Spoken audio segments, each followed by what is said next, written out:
people will be surprised. I'm about to name my new favorite wrestler in AEW. Can you take any guesses? I'm trying to remember the order of the show. I'm ruling out several people right off the top. Your new favorite wrestler, let me ask you this. Is it someone you've seen before? Well, yes. And he's bigger than a bread box. And he's bigger than a bread box. And he works for AEW? Yes. I mean, he's not new in AEW. He's my new favorite wrestler in AEW. He's been in AEW. I give up. Willie Hobbs, baby. Powerhouse Hobbs. That's a good pick. Powerhouse Hobbs. The first match was Powerhouse Hobbs and Adam Page. And as I think Hobbs has had a single match, maybe two. Somebody with more time on their hands than us, look that up. How many single matches has Hobbs had on AEW television? I'm not talking about YouTube. I don't remember, except I remember him having something, and that was when they first started him, and he was greener than a pepper tree. But I'm going to say here from this performance, Will Hobbs may be the best thing that they have found.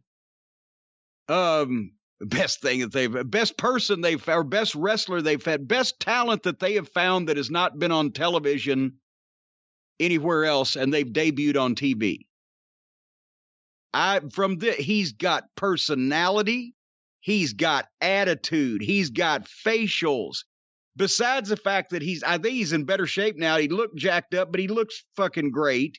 He looks comfortable, not confused. A lot of these guys are in the ring. They look more confused, waiting to see what's coming up next or whatever, than confident or comfortable.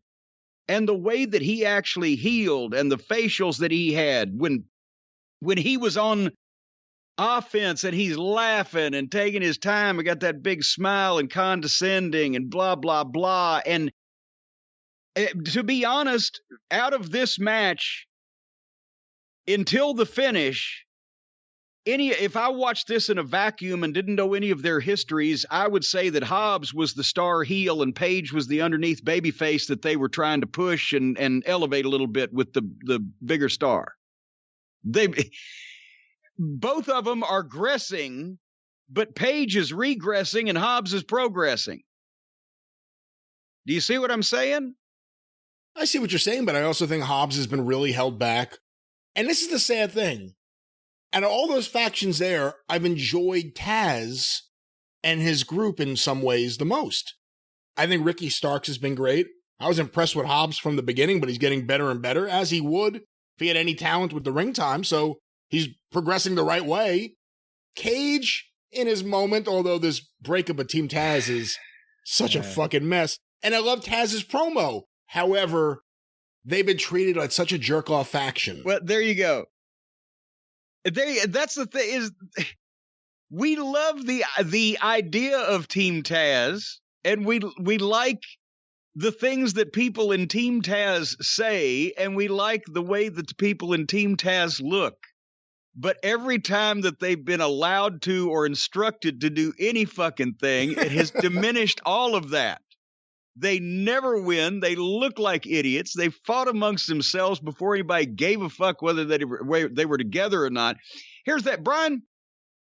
Have you ever dated a girl for 2 weeks and broke up and it just tore you up and just ripped you up inside? No. But now probably there's at least been one, you savoir-faire ladies man, that you dated for a couple of years and you were sorry to see go.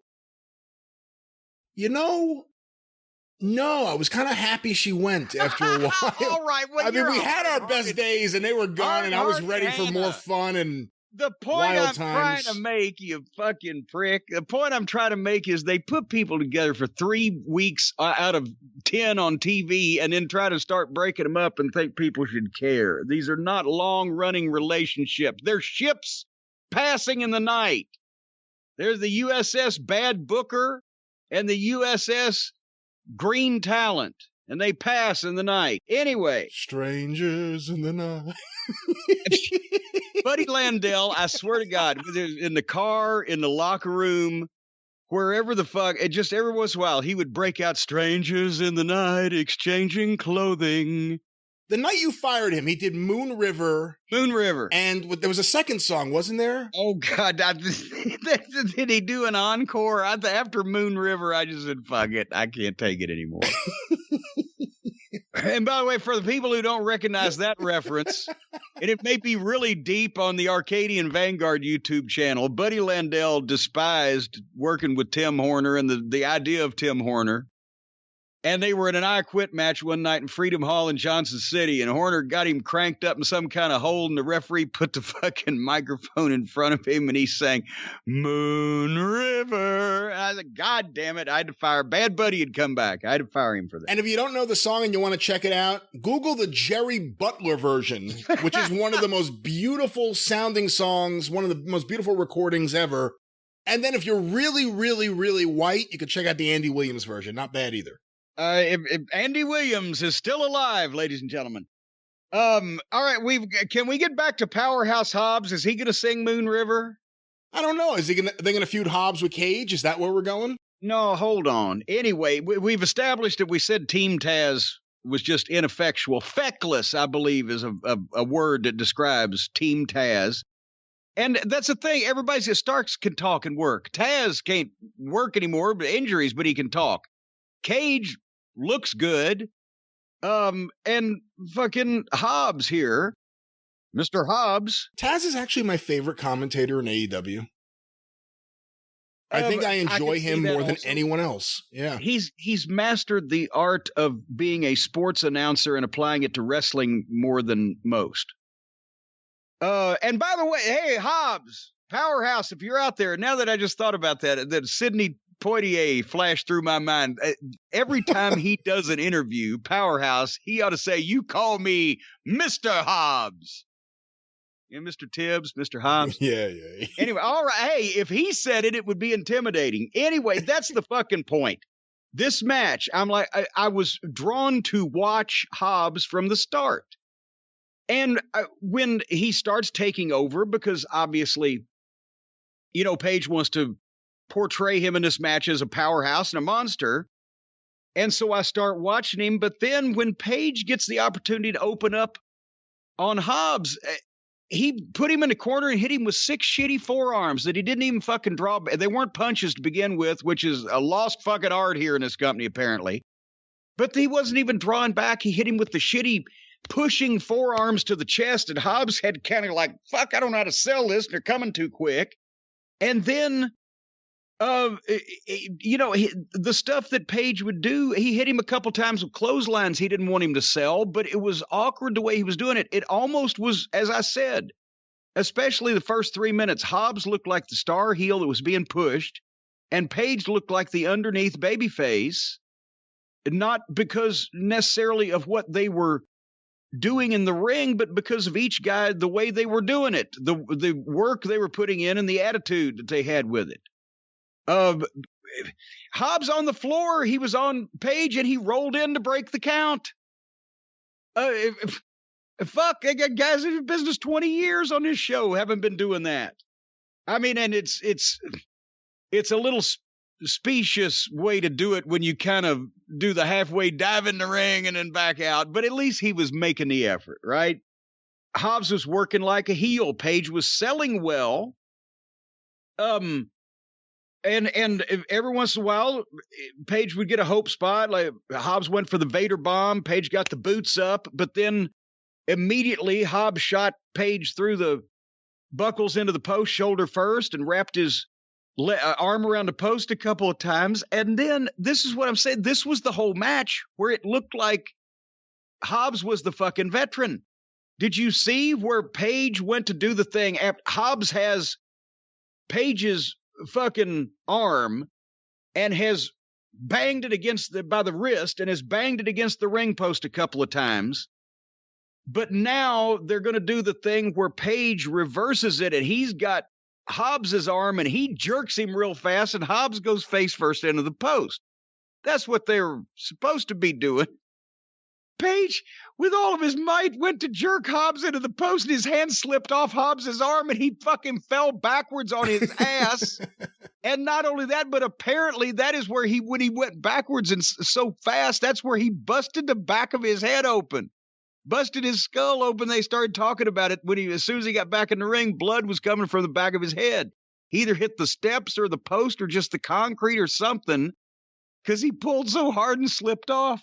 But Hobbs, meanwhile, didn't sell it. Not only did he not sell it and run into the post like Pizzeria Uno did last year sometime, but he reacted to it with a smart aleck face and by wiping his hand off on the front of his fucking tights.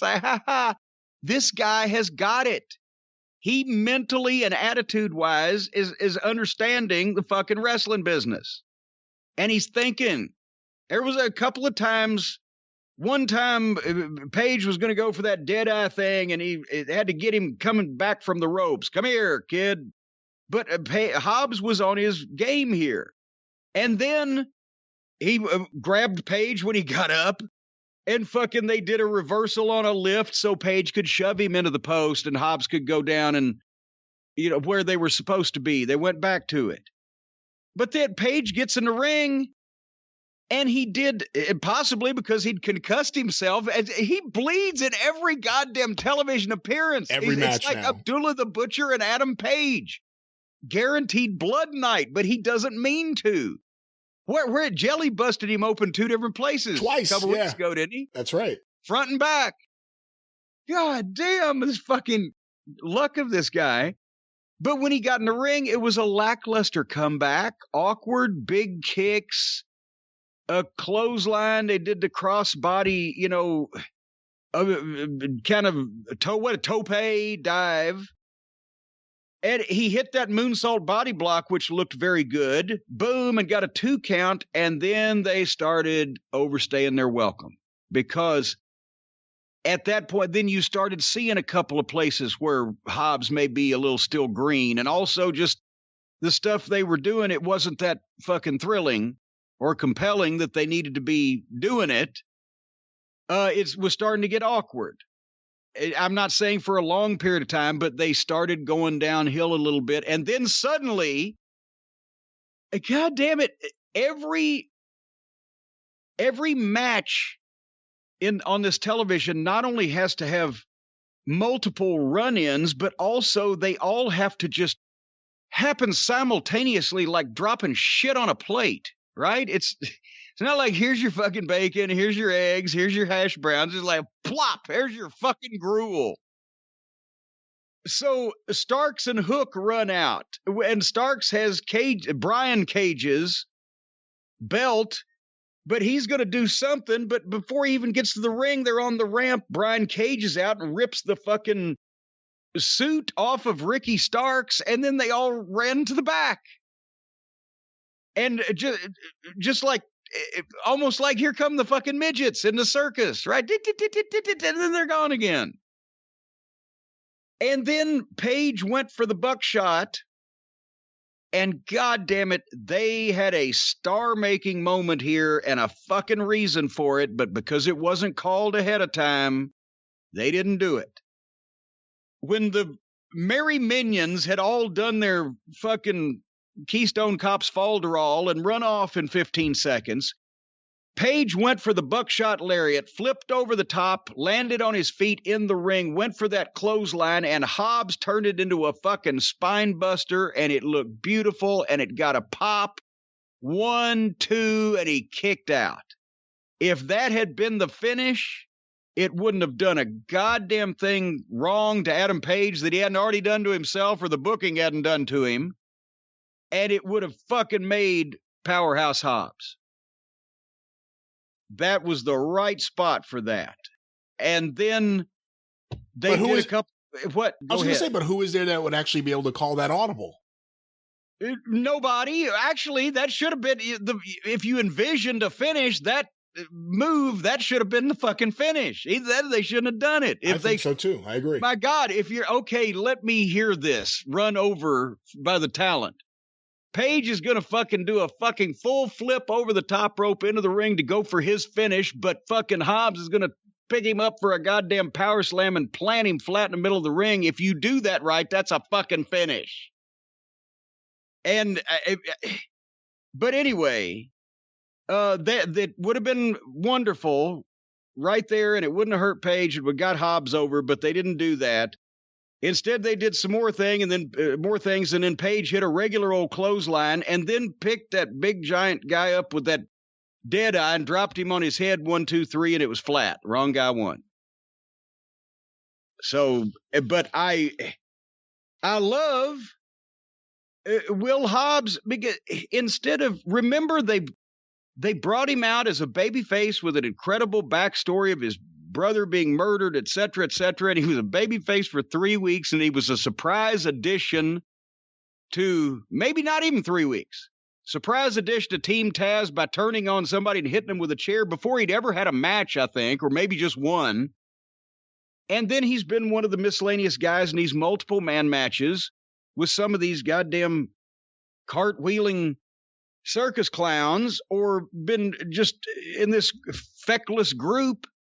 But if you put a spotlight on that guy with, he's obviously been working hard. He is better than he should be at this point in his professional career, but not with doing, I'm not saying not with doing, not just with doing moves, but the attitude he has and the way he looks more comfortable, and you can see he's getting it. And Paige has never looked worse. You know, I was going to say, obviously, Paige is a long-term priority for AEW from the moment they started. We thought that. And I think in their minds, their twisted minds, they still think that. However, in another time, in almost any territory or anything, nothing against Paige in this way, but the reality is, Hobbs is the one you'd see here in the match and think, this guy's going to be a star. I should do something with him. But it's not going to be that way. Well, yeah, and also, if you had any experience watching the progression or regression of guys, you would know that Paige was more attractive as a top main event star to the people, to the company, to business, to whatever, when he started on the program than he is now. He was the cool cowboy shit doing guy that drank beer and did that flip over the top, and he hadn't got any new moves. He hadn't gone away and learned a new move, as JR might instruct him to sometime. He has not gone away and learned a new move. He's got all the same moves, but now, instead of being in main event programs, he's goddamn surrounded by the worst looking crew of miscellaneous, interchangeable job guys in the dork order. And he is floundering. He's gone through successions where he was a sad, depressed, unreliable drunk, into, sometimes he still drinks, but more often than not, he's taking the comedy children to get ice cream while riding a lawnmower. And every once in a while, he beats somebody on TV. Explain to me, now, if you thought this guy was valuable, you would do that to him on purpose. But hey, I'm just being free and easy. All right. What was next on the show? See, now I've brought you down too. I'm easy, baby. I'm diamond in the back, sun rooftop, digging the scene with the gangster lean. Ooh.